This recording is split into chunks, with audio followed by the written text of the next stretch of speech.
Donald Trump just cannot stay out of the headlines. Controversy erupted earlier this week when the Republican candidate talked about voters using their Second Amendment rights around his rival Hillary Clinton.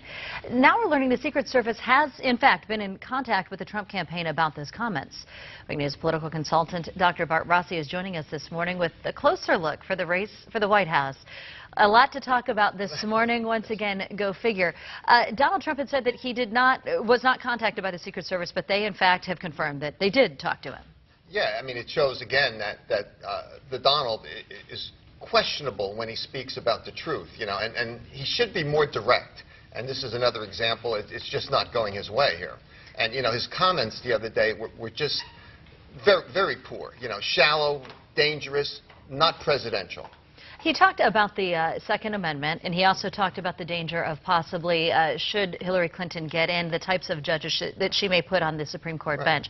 I believe we have some sound from him. Let's listen to that for a moment. If a Republican, meaning me, doesn't get in, Hillary Clinton will pick far left judges. She's under tremendous pressure because of Bernie Sanders. She'll pick far left judges, and we will end up being a large version of Venezuela. Does that type of scare tactic work? Is that going to unify voters behind him? I don't think so. I mean, he could say something about the Supreme Court nominees, what they might look like. That's fair. But it seems like Donald Trump goes to the extreme. Whatever he says, it's just going to be the most awful, the worst ever. And it's just not resonating, I think, with most voters. Maybe some in his base, but most people just don't like this extreme talk. It's just not making a lot of sense. It's not presidential. It makes him look shallow and less of a person, less of a real presidential candidate, in my opinion. The cover of the New York Daily News this morning is quite interesting. Yet another Donald Trump controversy. This time he was linking President Obama to being a founder, this is his words, founder of ISIS, and he used the president's full name. What do you think about that type of, there we go, basically they're hitting him for some of the inflammatory statements he said.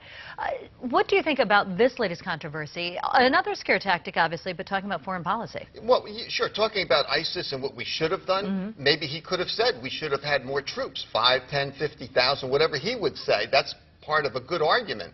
But on the president's side, he says we want a coalition to fight a religious war somewhere else in the world. So there's two sides to that argument. But again, for him, Trump, to come up with the extreme commentary, I don't think that helps him, and it doesn't help the GOP. That's why a lot of them are running away from him. In the meantime, Hillary Clinton dealing with her own controversy, her email controversy, and this morning, some new information about a possible cozy link between some of her donors and the State Department when she was Secretary of State. Right, and is money going into the Clinton Foundation, going in the wrong way?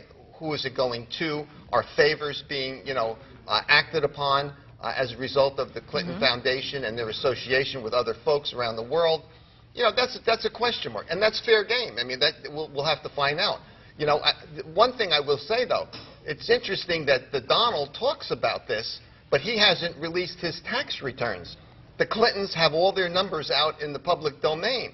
So I find it really bad in a way that he doesn't release his tax return.